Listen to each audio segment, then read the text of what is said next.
देखो कौन है? अरे ना अरे कोई दिक्कत सर? हाँ हो जाना चाहिए। तो क्या हुआ?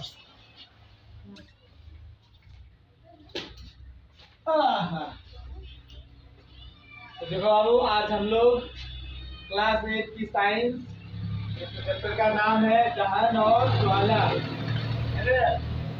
चीजों का जलना मीन्स चैप्टर 2 दहन और ज्वाला, चीजों का जलना।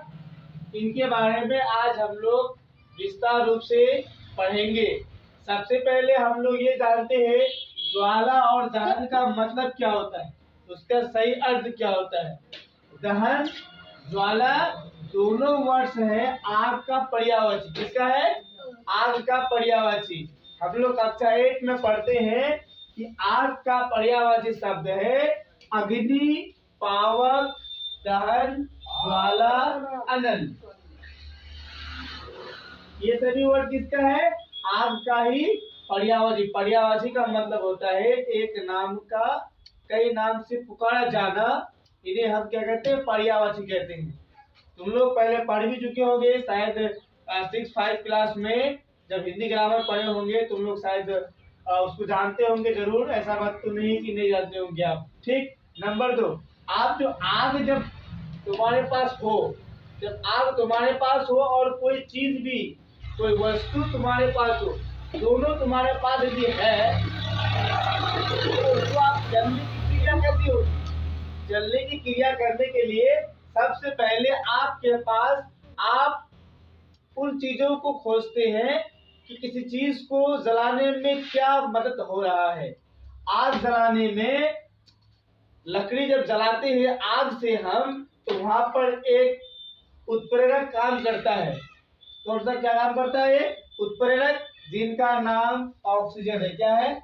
ऑक्सीजन। यदि ऑक्सीजन नहीं होगी तो जलने की क्रिया किसी भी वस्तु में नहीं होगा। समझ गए बच्चों? उत्प्रेरक किसे कहते हैं? जब किसी वस्तुओं को जलने में मदद आता है उसे हम क्या कहेंगे? उत्प्रेरक कहेंगे। बात समझ गए? अब मैं लिखा हूं यहाँ पर उत्प्रेरक, जो किसी वस्तु के मदद में काम आता है उसे उत्प्रेरक कहते हैं। ठीक है बच्चों, समझ गए? इसके बाद हम लोग आगे बढ़ते हैं। ठीक है, तो बाबू आते आओ हम लोग देखते हैं, है ना, कि कौन पदार्थ है जो जल सकता है। ठीक है, तो सबसे पहले मेरे दिमाग में आता है कि लकड़ी, लकड़ी क्या होगा? ये जलेगा, जलेगा ना। अब लकड़ी में सब आ गया, लकड़ी में सब आ गया, कुर्सी भी आ गया, बेंच भी आ गया, डेस्क भी आ गया, पेपर भी क्या होगा? जलने वाला पदार्थ होगा। बस समझ रहे हो ना? पेपर में किताब आ गया है ना, किताब का कोई भी पॉलिश हो जाएगा वो जलेगा, है ना। अब देखो और क्या आ सकता है? प्लास्टिक। क्या होता है? प्लास्टिक भी जल सकता है। कौन सी? प्लास्टिक। प्लास्टिक भी क्या होगा? जलेगा, है ना। लेकिन पानी, सॉरी यहाँ पर मैं नहीं लिख दिया था, लेकिन मुझे लिखना है पानी। क्या हो गया? पानी नहीं जलने वाला। यहाँ लिखा हुआ है साइड में पदार्थ, है ना। पदार्थ का मतलब जलने वाला, पदार्थ का मतलब नहीं जलने वाला। ये जलने वाला, ये नहीं जलने वाला पदार्थ। बात समझ रहे बाबू? इसे कहते हैं नहीं जलने वाला पदार्थ पानी है, और जलने वाला पदार्थ क्या? लकड़ी, पेपर, प्लास्टिक और भी बैग, थैला, जितने भी वस्तु है सभी जलने वाला है। कपड़ा भी जलने वाला है। अब कुछ दुनिया में लगभग चीज जो है 99% वो जलने वाला है। सिर्फ एक नहीं जलने वाला, सिर्फ एक जलने वाला नहीं है, वो है पानी। पानी है। ठीक है बस।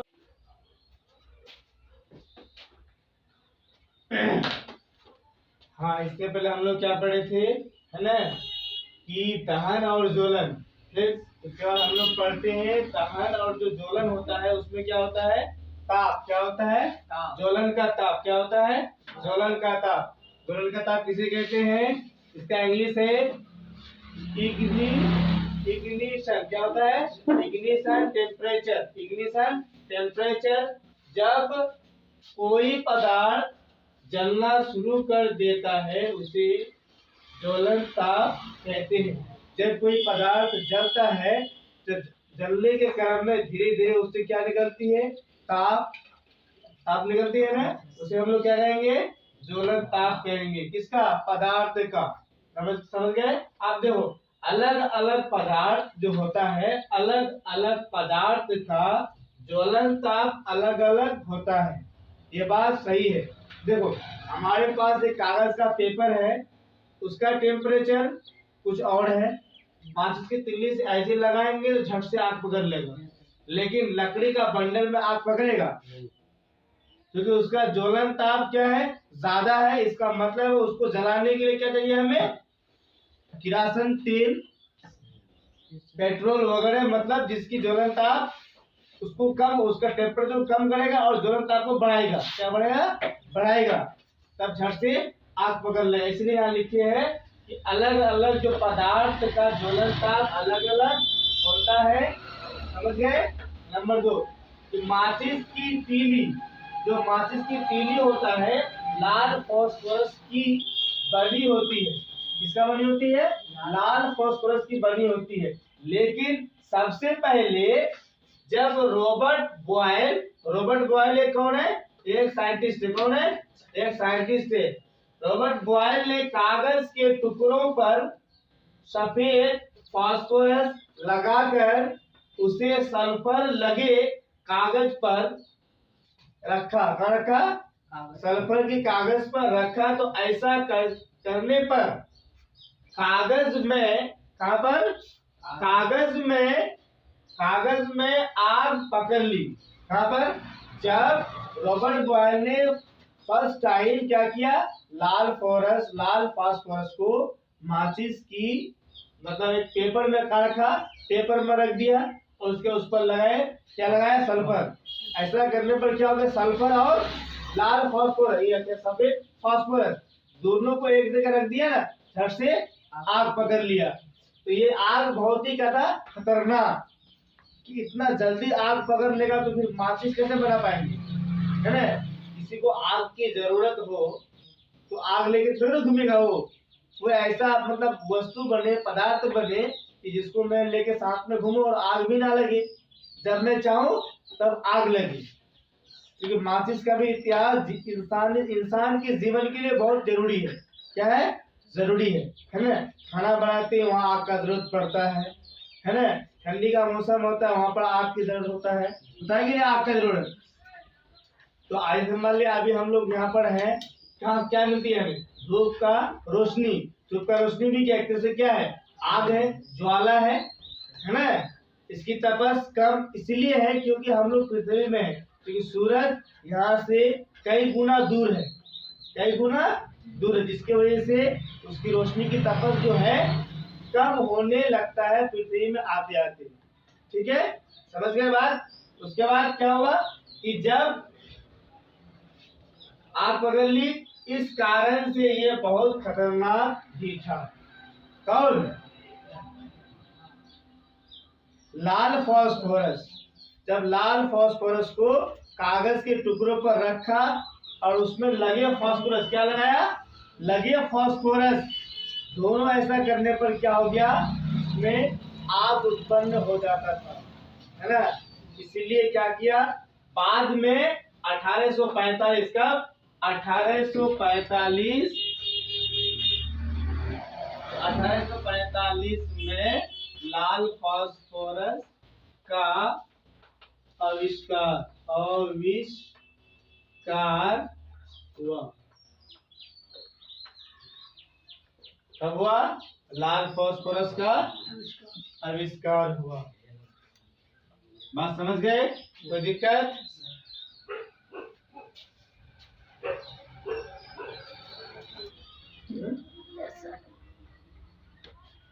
देखो कि बताया था कि आग जब लगती है ना, जब किसी के यहाँ, किसी घर में, किसी गांव में, किसी शहर में आग लगता है तो फ्री फायर का एक गाड़ी आती है ना। देखिए फिल्म सब में, जो फिल्म सब में देखे होगी, जब आग लग जाती है बड़े बड़े बिल्डिंग में, मकान में, जब फटाफट फोन करते हैं, फायरमैन आते हैं, है ना। फायरमैन पानी का टंकी लेके आते हैं और सिलेंडर लेके आते हैं। क्या लेके आते हैं? सिलेंडर भी आता है उसके साथ, ठीक है। तो आग को नियंत्रण करने के लिए, क्या करने के लिए? आग पर नियंत्रण, कि आग को कैसे बुझाया जाए। जी मान ली कहीं पर बहुत सारा घर है, क्या है? एक साथ बहुत सारा घर जुड़ा हुआ है और उसको जल्दी से बुझाना है। क्या करना है? बुझाना। उसके लिए क्या शर्त है? नंबर 1, दाह्य पदार्थ को हटाना। जो पदार्थ जलने लायक है उसको जितना जल्दी हो सके वहां से हटाया जा सके। क्या किया जा सके? हटाया जा सके। इससे आग पर नियंत्रण पा सकते हैं। ये नंबर 1 पॉइंट हो गया। नंबर 2, ऑक्सीजन की आपूर्ति, मतलब हवा को कम किया जाए, हवा को वहां पर कम किया जाए। नंबर 3, उसके ज्वलन ताप को बढ़ाना, उसके ज्वलन ताप को बढ़ाना। देखो ये नंबर 3 बहुत इंपॉर्टेंट बात है कि उसके ज्वलन ताप, किसका? जिस पदार्थ का जलने की ज्वलन ताप जितना कम है उसको बढ़ाना है। कैसे बढ़ा सकते हैं हम लोग? चाहे उस पर पानी दे करके, जब उस पर हम पानी का छिड़काव करेंगे तब क्या होगा? उस वक्त उस पदार्थ का ज्वलन ताप क्या होगा? उसमें वृद्धि हो जाएगा, बढ़ जाएगा, जिससे आग पर हम लोग नियंत्रण पा सकते हैं। क्या कहते हैं? नियंत्रण पा सकते हैं। इससे कोई हमें दिक्कत नहीं होगी आग को बुझाने में। अब देखो एक बात इसमें आता है कि जिस यंत्र से आग बुझाया जाता है बाबू, जिस यंत्र से आग बुझाया जाता है उसे हम लोग क्या कहते हैं? अग्निशामक। क्या कहते हैं? उसे हम लोग अग्निशामक कहते हैं। अब देखो अग्निशामक ये 2 प्रकार के होते हैं। कितने प्रकार के होते हैं? 2 प्रकार के होते हैं। नंबर 1 कि सबसे पहले जिसमें कार्बन डाइऑक्साइड गैस क्या होता है? भरा होता है। क्या होता है? भरा होता है ना। जब फायर में पानी का टंकी और गैस साथ में लेके आते हैं, क्या करते हैं? साथ में। तो पहला में क्या होता है? Carbon dioxide gas CO2। क्या होता है? CO2 भरा होता है, ठीक। नंबर 2 अब भाई हम लोग पढ़ेंगे फिर से, ठीक है।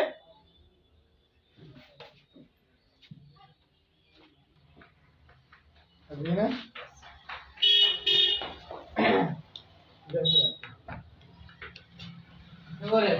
जो इससे पहले पढ़ेंगे आग से नियंत्रण। किससे?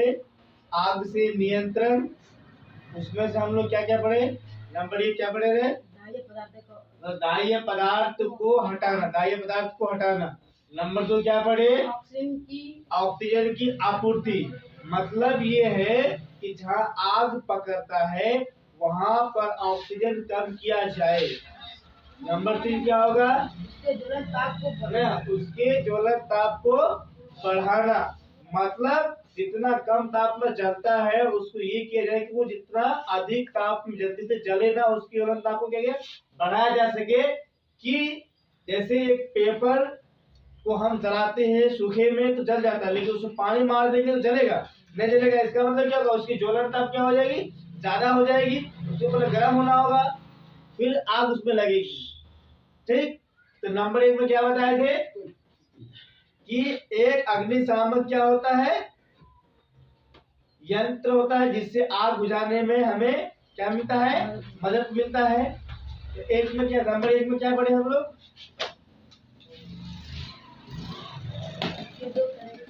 है ना कि अग्निशामक यंत्र 2 प्रकार के होते हैं। अग्निशामक यंत्र 2 प्रकार के होते हैं। एक तो होता है कार्बन डाइऑक्साइड गैस से हम लोग आग बुझा सकते हैं, है ना। और दूसरी बात यह है कि दूसरा जिसमें कांच के शीशे में क्या होता है? कांच के शीशे में अम्ल क्या होता है? अम्ल क्या होता है? कांच के शीशे में अम्ल होता है ना। मतलब शीशी में किसका? दूसरा जिसमें कांच के शीशी में अम्ल क्या होता है? कांच के शीशी में क्या होता है? अम्ल होता है। और जिस पात्र बने नीचे बैठा हुआ, मतलब पात्र का मतलब कोई बर्तन है, शीशी है, शीशी का पात्र क्या होता है? शीशी का पात्र में कांच का बोतल रखा होता है। क्या रखा होता है? उसके पात्र में नीचे का हिस्सा में क्या बैठा होता है? कांच का बोतल रखा होता है। उसमें क्या होता है? सोडियम बाइकार्बोनेट क्या होता है? सोडियम बाइकार्बोनेट NaHCO3 का विलयन। क्या होता है? विलयन का मतलब होता है एक, दो या दो से अधिक पदार्थ एक साथ क्या होता है? मिला हुआ रहता है। क्या होता है? मिला हुआ रहता है, उसे हम लोग क्या कहेंगे? विलयन कहेंगे। का विलयन होता है जब आग बुझाने में कांच की बोतल का, जब आग बुझाने में कांच की बोतल का मुंह क्या होता है? जब कांच की बोतल के मुंह को खोला जाता है तो ये अम्ल NaHCO3 अम्ल और सोडियम बाइकार्बोनेट से क्या करता है? प्रतिक्रिया मतलब अभिक्रिया। क्या करता है? एक दूसरे के साथ अभिक्रिया कर। जैसे जब हम लोग खुले में लोहा को रख देते हैं ना, जब बारिश के उस मौसम में बारिश होती है देखना, जब बारिश खत्म हो जाती है तो उस लोहे में क्या पकड़ लेता है? जल। इसका मतलब क्या हो गया? लोहा हवा और पानी के साथ क्या कर दिया? प्रतिक्रिया। क्या कर दिया? प्रतिक्रिया, जिसकी वजह से लोहे पे क्या लग गई? आग। उसी तरह से क्या होता है? अम्ल और सोडियम बाइकार्बोनेट आपस में प्रतिक्रिया कर CO2 बढ़ाता है। क्या बढ़ाता है? CO2 बढ़ाता है, जो आग का हवा से संपर्क खत्म कर देता है। जो नंबर 2 में हम लोग पढ़े थे ना, ऑक्सीजन की आपूर्ति, यही काम को क्या करता है? तब कर देता है। ध्यान रहेगा। CO2 गैस क्या करता है? आग बुझाने में मदद करता है, जो हवा को आग से क्या करता है? उसके संपर्क को तोड़ देता है। तब क्या होता है? तो जिससे आग बुझ जाती है। बात समझ गए बाबू? है ना? ये बहुत इंपॉर्टेंट है, आप लोग है ना अच्छे से पढ़ना ये जरूरी है। जब आप आपदा विभाग में जाना चाहते हैं तो आप इन चीजों को बारीकी से और गौर से पढ़ने की कोशिश करें और अच्छा से पढ़ें। समझे? ठीक है। आज से इतना ही करते हैं, फिर कल पढ़ेंगे।